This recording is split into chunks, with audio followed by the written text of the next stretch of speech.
தமிழில் பிடிக்காத ஒரே வார்த்தை மன்னிப்பு. அந்த மன்னிப்பை எப்படி இங்கிலீஷில் கேட்கலாம் அப்படிங்கிறத வீடியோவில் பார்க்கலாம். Sorry, apologies, forgive. இந்த வீடியோவில் இந்த வேர்ட்ஸ் எல்லாம் எந்த இடத்துல யூஸ் பண்ணணும், எந்த தப்புக்கு எது மாதிரி நம்ம சாரி கேட்கணும் அப்படிங்கிறத பார்க்க போகிறோம். வணக்கம், welcome to Tamil English corner. Already சண்டை போட்டது எப்படின்னு பார்த்துட்டோம். இந்த வீடியோ சாரி கேட்குற வீடியோ. மன்னிக்கவும். I am sorry. I am sorry. சாரிங்கிற வேர்ட் நீங்கள் எப்போ யூஸ் பண்ணணும்னா, தெரியாமல் தப்பு பண்ணிட்டீங்க, அது மைனர் மிஸ்டேக். ஃபார் எக்ஸாம்பிளுக்கு, இப்போ ஒருத்தங்க காலை தெரியாமல் மிதிச்சிட்டிங்க அப்படின்னா அது சின்ன தப்பு தான், பெரிய தப்பு இல்லை. ஸோ இந்த மாதிரி சின்ன தப்புக்கு சாரி அப்படின்ற வேர்ட் யூஸ் பண்ணணும். ஐ எம் சாரி. தவறுக்கு மன்னிக்கவும். அது எப்படி கேட்கலாம்? Sorry for the mistake. Sorry for the mistake. தயவு செய்து என்னை மன்னியுங்கள். Please forgive me. Please forgive me. Forgive அப்படின்னாலும் மன்னிப்பு அப்படின்னு தான் அர்த்தம்.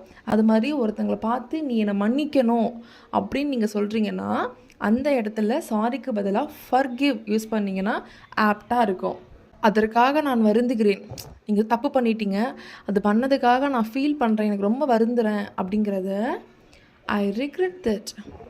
ஐ ரிக்ரெட் தட் அப்படின்னு சொல்லலாம். நான் மன்னிப்பை கேட்கிறேன், நான் உன்கிட்ட மன்னிப்பு கேட்குறேன் அப்படிங்கிறத I apologies. I apologies. Apologies அப்படின்னாலும் மன்னிப்பு அப்படின்னு தான் அர்த்தம். ஆனால் இதை எங்கே யூஸ் பண்ணணும் அப்படின்னா, ஃபார்மல் இடத்துல. அதாவது இப்போ நீங்கள் ஒரு ஆஃபீஸில் வேலை பார்க்குறீங்க அப்படின்னா, அந்த இடத்துல நீங்கள் ஒரு மிஸ்டேக் பண்ணிட்டீங்க, உங்கள் சுப்பீரியர் அதாவது உங்கள் பாஸுக்கு நீங்கள் சாரி கேட்கணும் அப்படின்னா ஐ அப்பாலஜிஸ் அப்படின்னு கேட்கலாம். லெட்டர் இல்லைனா ஃபார்மலாக இருக்கிற இடத்துல இந்த மாதிரி அப்பாலஜிஸ் அப்படின்ற வார்த்தை ஆப்டாக இருக்கும். உன்னை காயப்படுத்த நான் நினைக்கல, உன்னை காயப்படுத்தணும்னு நான் அதை பண்ணலை, அந்த மாதிரி நான் நினைக்கல அப்படிங்கிறத I didn't mean to hurt you. I didn't mean to hurt you அப்படின்னு சொல்லலாம். சிரமத்திற்கு மன்னிக்கவும். ஃபார் எக்ஸாம்பிளுக்கு, இப்போ நீங்கள் 10வது மாடியில் இருக்கீங்க, கீழே இருந்து ஒருத்தர் உங்களுக்காக ஒரு பார்சலை தூக்கிட்டு வராரு, நீங்கள் தூக்கிட்டு வர சொல்லியிருக்கீங்க. அப்போ என்ன சொல்லலாம்? Sorry for the inconvenience. Sorry for the inconvenience அப்படின்னு சொல்லலாம். இன்கன்வீனியன்ஸ் அப்படின்னா சிரமம் அப்படின்னு அர்த்தம். முழு பொறுப்பையும் நான் ஏற்கிறேன். ஏதோ ஒரு தப்பு பண்ணிட்டீங்க, சரி தப்பு நடந்துருச்சு, இது எல்லாத்துக்குமே நானே பொறுப்பேற்றுக்கிறேன் அப்படிங்கிறத I take full responsibility. I take full responsibility அப்படின்னு சொல்லலாம். ரெஸ்பான்சிபிலிட்டி அப்படின்னா பொறுப்பு அப்படின்னு அர்த்தம். நான் செயல்களுக்காக வருந்துகிறேன், அதாவது நான் பண்ண அந்த வேலைக்காக நான் வருத்தப்படுறேன் அப்படிங்கிறத I regret my actions. I regret my actions. எப்போல்லாம் நீங்கள் வருந்துகிறேன் அந்த மாதிரி வேர்ட் யூஸ் பண்ணுறீங்களோ, ரிக்ரெட் அப்படின்ற வார்த்தையை நீங்கள் யூஸ் பண்ணணும். தாமதத்திற்கு மன்னிக்கவும். அதாவது இப்போ உங்ககிட்ட யாரோ ஒருத்தவங்க ஃபைல் கேட்டிருக்காங்க, நீங்கள் அதை கொண்டு வரதுக்கு ரொம்ப டைம் எடுத்துக்கிட்டீங்க. அப்போ எப்படி கேட்கலான்னா, I am sorry for the delay. I am sorry for the delay அப்படின்னு கேட்கலாம். தொந்தரவுக்கு மன்னிக்கவும். அதாவது இப்போ ஒருத்தவங்க வேலை பார்த்துட்டு இருக்காங்க, நீங்கள் அவங்கக்கிட்ட போய் ஏதோ ஒரு விஷயம் நீங்கள் கேட்குறீங்க அப்படின்னா அதை sorry for the disturbance. Sorry for the disturbance அப்படின்னு நீங்கள் கேட்கலாம். எனது நடத்தைக்கு மன்னிக்கவும். தெரியாமல் அப்படி நடந்துக்கிட்டேன், அதுக்காக நீ மன்னிச்சிரு அப்படிங்கிறத I apologise for my behaviour. I apologise for my behaviour அப்படின்னு சொல்லலாம். தயவு செய்து எனது மன்னிப்பை ஏற்றுக்கொள்ளுங்கள். நான் மன்னிப்பு கேட்குறேன், அதை ஏற்றுக்கோ, அதை அக்செப்ட் பண்ணிக்கோ அப்படிங்கிறத please accept my apologies. Please accept my apologies இப்படி சொல்லலாம். தவறான புரிதலுக்கு மன்னிக்கவும். இப்போது நீங்கள் ஒரு விஷயத்தை தப்பாக புரிஞ்சுக்கிட்டீங்க அப்படின்னா அதை ஐ am sorry for the miss understanding. I am sorry for the miss understanding அப்படின்னு சொல்லலாம். மிஸ் அண்டர்ஸ்டாண்டிங் அப்படின்னா தவறாக புரிஞ்சுக்கிறது அப்படின்னு அர்த்தம். அது என் தவறு, நான் தான் தப்பு பண்ணிட்டேன், நான் பண்ணியிருக்கக்கூடாது, அது ஏன் மிஸ்டேக் தான் அப்படிங்கிறத it was my fault. It was my fault அப்படின்னு சொல்லலாம். குழப்பத்திற்கு மன்னிக்கவும். உங்களால் ஏதோ ஒரு கன்ஃபியூஷன் அந்த இடத்துல நடந்துருச்சு, ஒரு குழப்பம் நடந்துருச்சு அப்படின்னா sorry for the confusion. Sorry for the confusion அப்படின்னு நீங்கள் சொல்லலாம்.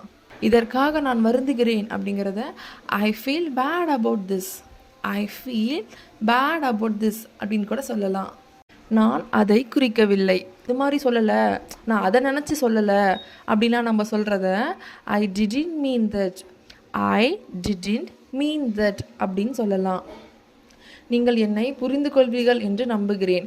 இப்போ நீங்கள் ஒருத்தங்க கிட்ட சாரி கேட்குறீங்க, என்னை புரிஞ்சுக்குவீங்கன்னு நான் நம்புகிறேன் அப்படிங்கிறத I hope you understand me, I hope you understand me அப்படிங்கிறத சொல்லலாம். தயவு செய்து என் மீது கோபம் கொள்ளாதீர்கள், என் மேலே கோபத்தை காட்டாத அப்படிங்கிறத please don't be made at me, please don't be made at me அப்படின்னு சொல்லலாம். தெரியாமல் பண்ணிட்டேன், I did it annoyingly, I did it annoyingly அப்படின்னு சொல்லலாம். அன்னோயிங்லி அப்படின்னா தெரியாமல் அப்படின்னு அர்த்தம். எனக்கு ரொம்ப கஷ்டமாக இருக்குது. சப்போஸ் சண்டை போட்டு அவங்க பேசாமல் இருந்தாங்கன்னா நம்மளுக்கு கஷ்டமாக இருக்குன்னு நம்ம சொல்லுவோம்ல. It is very difficult for me, it is very difficult for me, எனக்கு ரொம்ப கஷ்டமாக இருக்குது அப்படின்னு சொல்கிறது. நான் சத்தியம் பண்ணவா, நம்ம சொல்லுவோம்ல, இனிமேல் அந்த மாதிரிலாம் பண்ண மாட்டேன், வேணால் சத்தியம் பண்ணவா அப்படிங்கிறத shall I swear, shall I swear, swear அப்படின்னா சத்தியம்னு அர்த்தம்.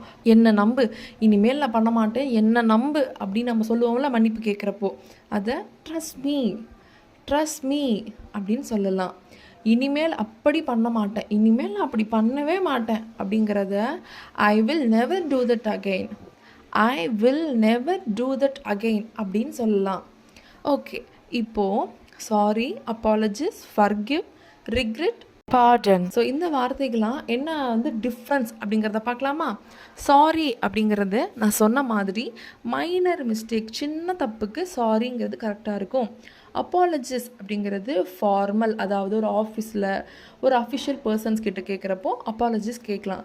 இல்லைனா லெட்டர் எழுதுறீங்க அப்படின்னா ரிட்டன் ஃபார்மேட்டுக்கு அப்பாலஜிஸ் அப்படின்ற வார்த்தை ஆப்டாக இருக்கும். ஃபர்கிவ் அப்படின்னா ஒருத்தங்களை பார்த்து சொல்கிறது, என்னை மன்னிச்சுடு அப்படிங்கிறத ஃபர்கிவ் அப்படின்ற வார்த்தையில் சொல்லலாம். ரிக்ரெட் அப்படின்னா ஃபீலிங் சேட்னஸ், அதாவது வருத்தம், எனக்கு வருத்தமாக இருக்குது அப்படிங்கிறத ரிக்ரெட் அப்படின்னு சொல்லலாம். பாடன் என்ற வார்த்தை எங்கே யூஸ் பண்ணுவாங்கன்னா லீகல் டேர்ம்ஸ், அதாவது கோர்ட்லலாம் யூஸ் பண்ணுவாங்க. நீதிமன்றத்துலலாம் மன்னிப்பு கேட்குறது அந்த வார்த்தையை பாடன் அப்படின்னு யூஸ் பண்ணுவாங்க. நெக்ஸ்ட் வீடியோவில் பார்க்கலாம். மறக்காமல் சப்ஸ்கிரைப் பண்ணிக்கோங்க. தேங்க்யூ.